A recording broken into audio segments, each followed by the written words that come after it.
Мы действительно находимся под беспрецедентным санкционным давлением. С враждебными акциями со стороны Запада.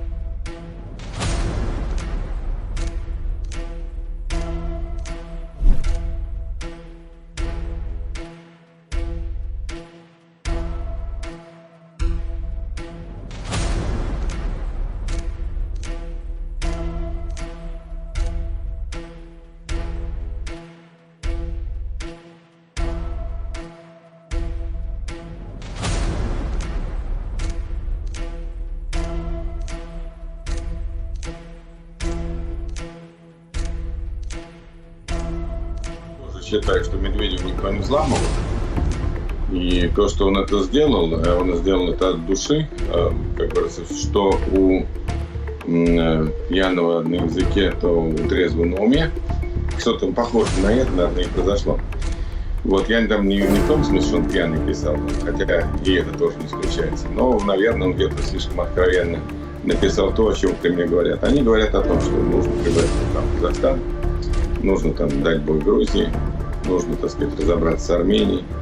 Они предполагали, что они через Украину дойдут до Молдовы и так далее. Как и для Казахстана, это такого своего рода напоминание. То есть мы и так знали, что Грузия может стать очередной целью российской агрессии. Я думаю, бояться этого в принципе в Казахстане.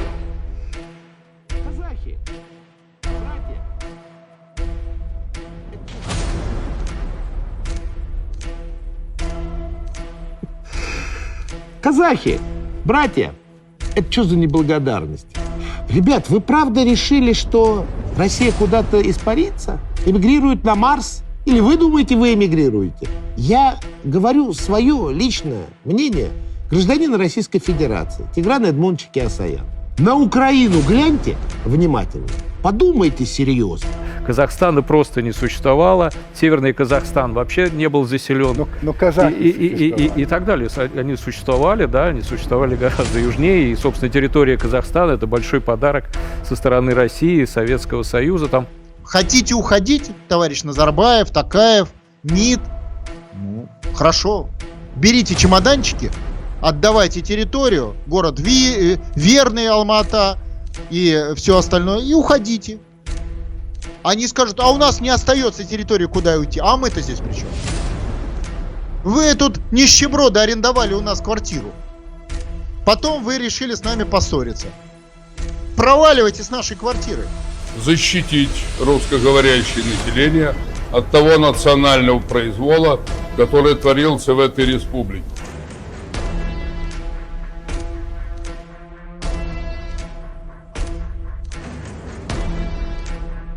Как уже отмечалось, обстановка в зоне ответственности ОДКБ и на внешних границах государств-членов не только нестабильная, но и несет новые, по-настоящему острые вызовы и риски для безопасности наших стран.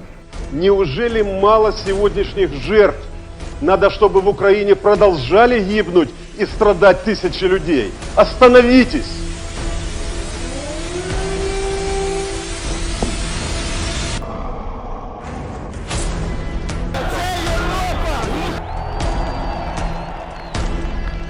Если та или иная республика вошла в состав Советского Союза, но получила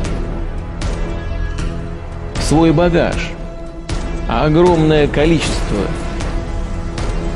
российских земель, традиционных российских исторических территорий, а потом вдруг решила выйти из состава этого союза, ну хотя бы тогда выходила с чем пришла. И не тащила бы с собой подарки от русского народа.